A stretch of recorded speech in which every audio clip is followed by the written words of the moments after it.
Formula ఈ race కేసుపై హైకోర్టును ఆశ్రయించారు బీఆర్ఎస్ వర్కింగ్ ప్రెసిడెంట్ కేటీఆర్. ఇరు వర్గాల వాదనలు విన్న హైకోర్టు కేటీఆర్పై ఏసీబీ దర్యాప్తు కొనసాగించవచ్చని తీర్పిచ్చింది. అయితే కేటీఆర్ను వారం రోజులు అరెస్టు చేయవద్దని తెలిపింది హైకోర్టు. ఈ నెల 27కు వాయిదా వేసింది. మరోవైపు హెచ్ఎండిఏ అకౌంట్ నుంచి నగదు బదిలీ కావడంతో రాష్ట్ర ఏసీబీకి వివరాలు ఇవ్వాలని ఈడీ లేఖ రాసింది.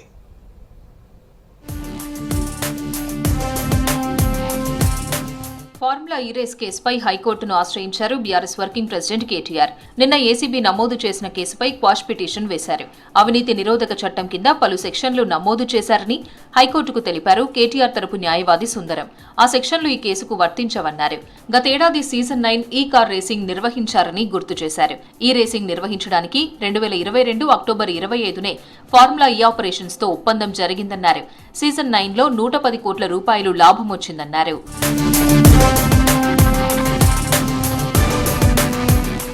సీజన్ 10 కోసం ఒక సంస్థ తప్పుకుందన్నారు సుందరం. దీంతో ప్రభుత్వం ప్రమోటర్గా ఒప్పందం కుదుర్చుకుందన్నారు. పాత ఒప్పందానికి కొనసాగింపుగా కొత్త ఒప్పందం జరిగిందని వివరించారు.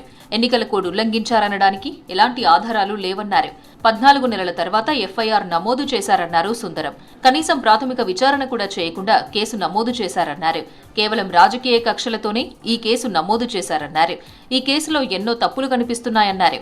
అవినీతి నిరోధక చట్టంలోని 13(1)A సెక్షన్ దీనికి వర్తించదని కోర్టుకు తెలిపారు సుందరం. ఎఫ్ఐఆర్ ద్వారానే దర్యాప్తు జరుగుతుందన్నారు ప్రభుత్వ తరపు అడ్వకేట్ సుదర్శన్ రెడ్డి. ప్రతి విషయం ఎఫ్ఐఆర్లో ఉండదన్నారు. దర్యాప్తులో అనేక విషయాలు బహిర్గతమవుతాయన్నారు. ప్రాథమిక విచారణ జరిగాకే కేసు నమోదైందన్నారు. 2 నెలల క్రితం ఎంఏయుడి చీఫ్ సెక్రటరీ దానకిషోర్ ఫిర్యాదు చేశారన్నారు. విచారణకు గవర్నర్ కూడా అనుమతించారని కోర్టుకు తెలిపారు సుదర్శన్ రెడ్డి. దర్యాప్తులో భాగంగా నిందితులు చాలా మంది యాడ్ అవుతారన్నారు ప్రభుత్వ తరపు న్యాయవాది సుదర్శన్ రెడ్డి. అగ్రిమెంట్ లేకుండానే 2 దఫాలు డబ్బులు పంపారని కోర్టుకు తెలిపారు సుదర్శన్ రెడ్డి. 2023 అక్టోబర్ 3, 11 తేదీల్లో డబ్బులు పంపారు, కానీ అప్పటికి అగ్రిమెంట్ కాలేదన్నారు. 2023 అక్టోబర్ 30న రెండో అగ్రిమెంట్ చేసుకున్నారన్నారు సుదర్శన్ రెడ్డి. ఫార్ములా ఈ ఆపరేషన్స్ కు చెల్లించిన డబ్బులు విదేశీ కరెన్సీగా చెల్లించారన్నారు. దీంతో హెచ్ఎండిఏపై అధిక భారం పడిందన్నారు. దీనికోసం ఆర్బీఐ ఆర్థిక శాఖ అనుమతి కూడా తీసుకోలేదని హైకోర్టుకు తెలిపారు సుదర్శన్ రెడ్డి. ఈ కార్ రేస్ కేసుపై ఇరువైపులా వాదనలు విన్న హైకోర్టు కేటీఆర్పై ఏసీబీ దర్యాప్తు కొనసాగించవచ్చని తీర్పు ఇచ్చింది. అయితే కేటీఆర్ను వారం రోజులు అరెస్టు చేయవద్దని తెలిపింది హైకోర్టు. ఎఫ్ఐఆర్ కొట్టేయాలన్న కేటీఆర్ వాదనను తిరస్కరించింది. తదుపరి విచారణ ఈ నెల 27కు వాయిదా వేసింది. 30 లోపు కౌంటర్ పిటిషన్ వేయాలని ప్రభుత్వాన్ని హైకోర్టు ఆదేశించింది.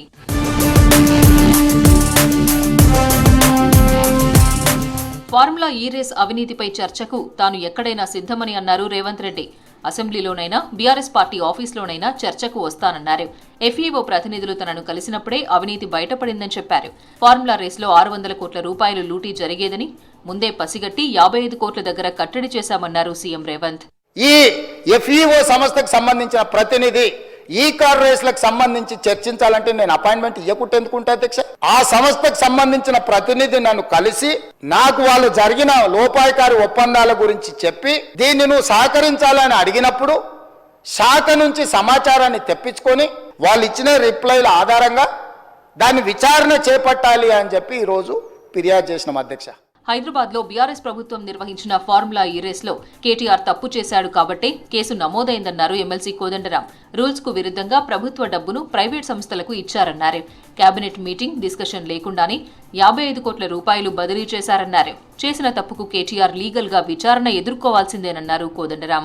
కోర్టుకు పో సమాధానం చెప్పు, న్యాయాన్యాయాలు ఏంటి అనేది కోర్టు విచారణలో తేలుతుంది. కానీ ఒకటి మాత్రం వాస్తవం ఏంటంటే గవర్నమెంట్ చెప్తున్న దాని ప్రకారం రూల్స్ను పాటించలేదు, క్యాబినెట్ అప్రూవల్ లేదు, ఇంకా దానిపైన టెక్నికల్గా అభిప్రాయాలు తీసుకోలేదు. ఇట్లాంటి సమస్యలు ఉన్నాయి కాబట్టే ఇవాళ ఈ కేసు నమోదైంది. కేటీఆర్ ఆత్మ, ఆయన బినామీగా ఉన్న తేలుకుంట్ల శ్రీధర్ రాష్ట్రంలో భారీ కుట్రలకు ప్లాన్ చేస్తున్నారని ఆరోపించారు ప్రభుత్వ విప్ ఆది శ్రీనివాస్. కేటీఆర్ అరెస్ట్ అయితే ప్రభుత్వ ఆస్తులు ధ్వంసం చేయాలని, పెద్ద ఎత్తున దాడులకు పాల్పడాలని కుట్ర చేస్తున్నారని విమర్శించారు ఆది శ్రీనివాస్. ఇందుకోసం నియోజకవర్గానికి ₹1 కోటి పంపించి దాడులు చేయించే ప్లాన్ చేస్తున్నారని అన్నారు.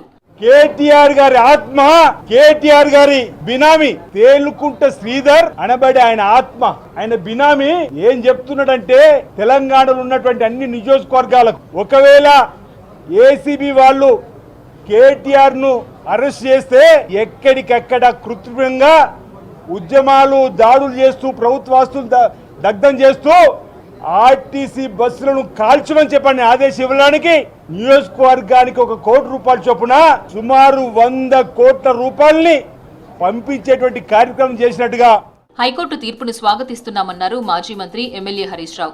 ఫార్ములా ఈ రేస్లో 600 కోట్ల రూపాయల అవినీతిని సీఎం తప్పుడు ప్రచారం చేస్తున్నారని మండిపడ్డారు. ఇదే అంశంపై సభలో చర్చకు కాంగ్రెస్ ఎందుకు భయపడుతుందని ప్రశ్నించారు. ఫార్ములా రేసింగ్ లో ఏమైనా పొరపాట్లు జరిగితే జరిగుండొచ్చన్నారు హరీష్ రావు. ఎట్ బెస్ట్ ఏదైనా ఉంటే గింటే maybe some irregularity but not illegality. There is no illegality. ప్రొసీజరల్గా ఉంటే ఉండొచ్చు, కానీ అసలు ఏసీబీకి అవినీతే జరిగినప్పుడు దీన్ని విచారించేటువంటి అవకాశమే ఉండదు. మరోవైపు ఫార్ములా ఈ కార్ రేస్ కేసుకు సంబంధించి రాష్ట్ర ఏసీబీకి ఈడీ అధికారులు లేఖ రాశారు. కేటీఆర్ పై నమోదైన కేసు వివరాలను ఇవ్వాలని ఏసీబీని కోరింది. కేటీఆర్ పై నమోదైన ఎఫ్ఐఆర్ కాపీతో పాటు హెచ్ఎండిఏ అకౌంట్ నుంచి నగదు బదిలీకి సంబంధించి ఈడీ వివరాలు కోరింది. దానకిషోర్ కాపీ కూడా పంపాలని లేఖలో తెలిపింది. ఎంత మొత్తం, ఏ తేదీల్లో నగదు బదిలీ జరిగిందో పూర్తి వివరాలు ఇవ్వాలని ఏసీబీకి ఈడీ స్పష్టం చేసింది.